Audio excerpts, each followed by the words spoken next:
So this practice, the foot triangles, is one of the foundational practices that I teach. We do it almost every day in class. And I encourage people to do it every day for the rest of your life. And the reason for that is that all of the weight from your upper body enters the ground through a triangle in the foot. The triangle on the foot is formed by the base of the big toe, so the ball of the big toe, the first metatarsal joint, the ball of the little toe, the fifth metatarsal joint, and if you draw a line down from your ankle bones on either side, then where they join will be right in the middle of the heel where the dirty part meets the clean part. And that's the intersection between the heel bone, the calcaneus, and the cuboid bone. So the cuboid bone is the third point, so we've got a triangle shape that's formed. So on a real foot, that triangle would look like this. Base of the big toe, base of the little toe, the ball joints, and then if you draw a line down from your ankle bones, they'll meet right where that dirty part meets the clean part, right in the middle, at the cuboid bone, just where it forms a joint with the calcaneus, or the heel bone. So that's the triangle. Each of those foot triangle points is connected to a pelvic bone, a specific pelvic bone, one or more core muscles, and a whole myofascial line. So the heel point, for example, connects to the sitting bone, to the multifidus muscle, deep core muscle on the spine, and then all the way from the heel, up the back of the leg, up the side of the spine, over the top of the head to the forehead, the superficial back line that was articulated by Thomas Myers. The little toe ball joint, that point connects to the outer leg, the lateral line, the ilia of the pelvis, the transversus abdominis, and that lateral line then goes all the way up through to the side of the head. So that's a connection from the side of the foot all the way up to the side of the head.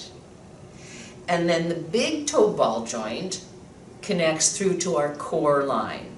So big toe ball joint up the inner leg, the deep front line, to the pelvic floor, to the pubic bone, up through the psoas muscle to the diaphragm, and then up the front of the spine, all the way up to the soft palate through toward the top of the head. So we've got this triangle structure that is at the base of our structure, but actually can connect us through to the whole structure, front, back, sides, top, bottom. So let's do the practice. Please come to standing. So line your feet up in a comfortable position. If you have a tendency to have externally rotated legs, then be comfortable. So if you can stand with your feet not necessarily absolutely parallel, but just a little bit out, then do what's comfortable. We are a collection of habits, and all of us have habits of standing. So some of our foot triangle points will be overly used and some will be underutilized. Take a few moments now, closing your eyes if that's comfortable, and tuning into the connection between your feet and the ground. Notice what your habit is. Where is your weight on your feet? Is it more toward the toes? Is it more toward the heel? Is it more on the inner edges or the outer edges? Is it different side to side, which it certainly can be? And just get a sense of what is the balance of weight, or the proportion, the distribution of weight on each foot on each of those 3 points. So what is your habit? Because we want to know, where are you starting from? So then choose a foot. Any foot, doesn't matter. I like to choose the one that is a little less aware. And simply raise the toes off the mat and start to wiggle them and spread them and try to get as much space between them as possible. You might try some circling or some raising and lowering, and even if it feels very difficult, you can still imagine it and the nervous system will still activate that pattern. So you're noticing what's moving, what's not. You can see that 3 of my toes tend to move as a clump, so they're not differentiating so well. So then setting the foot back down on the ground. For the second step, you can either keep the foot on the ground, or if you want to make it a little more easy, you can come up on the ball of your foot, because what you want to do now is just shift your weight forward onto the ball joint of the big toe and then come back to neutral. And you're doing that a few times. And what you are doing as you do this is creating a mind-body connection. You're waking up the nervous system to the existence of this point. Then moving on to the second toe ball joint and creating a mind-body connection there. And if it feels like you can't, it's quite obscure and you can't really get a sense for it, you can always bend down and place your finger on the ball joint to give a little tactile cue. So then moving on to the third toe ball joint, rocking your weight into that ball joint and then off, doing that a few times. And then the fourth toe ball joint, this is where my ball joints start to get a little obscure for me. And then the fifth toe ball joint.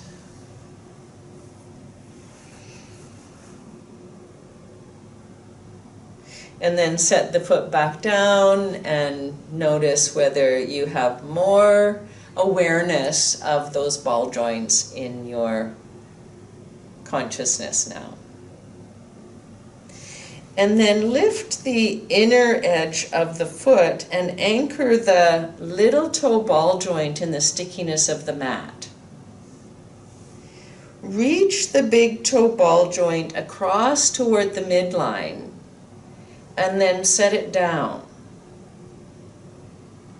Take a moment, a pause, to allow your body to adjust to that greater width across the ball of your foot.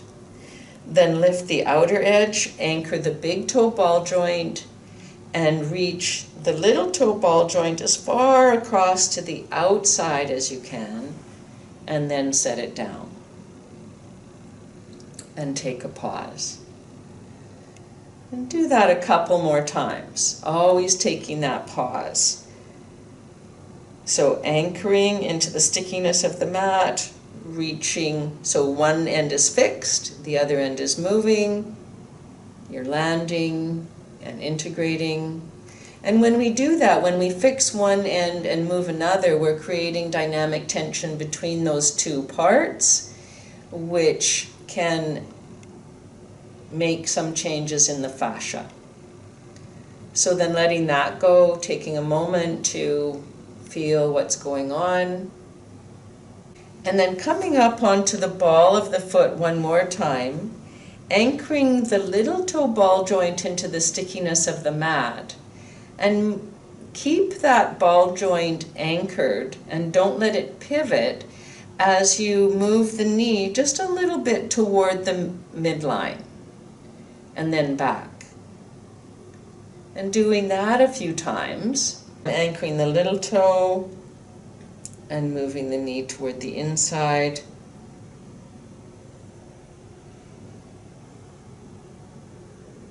And what you'll probably notice is there's a little bit of pull from the anchored little toe ball joint and the moving knee to the outside of the knee.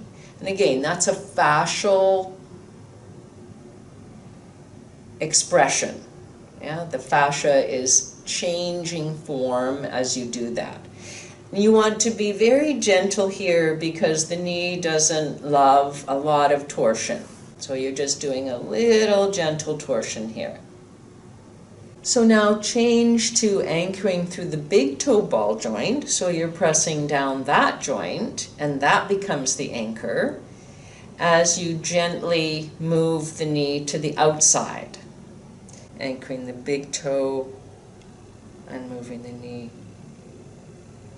to the outside.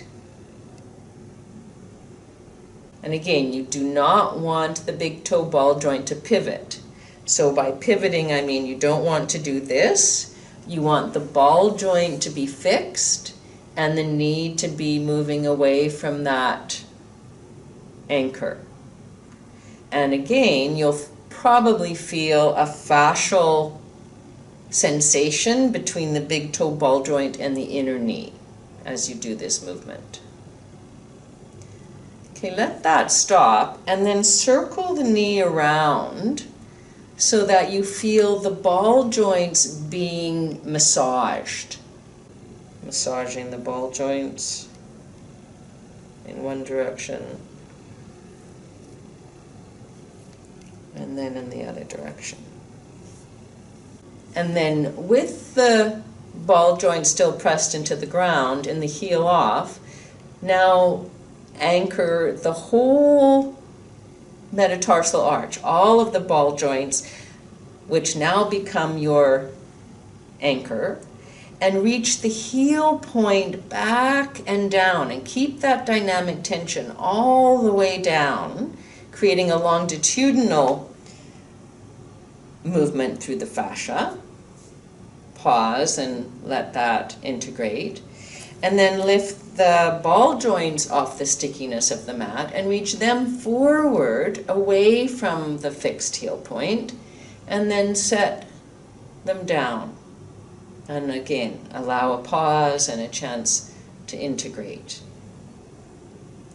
And do that a couple of times, anchoring ball joints, reaching the heel away, setting down, integrating, anchoring heel, reaching ball joints, dynamic tension, and keeping that dynamic tension all the way down. And one last time.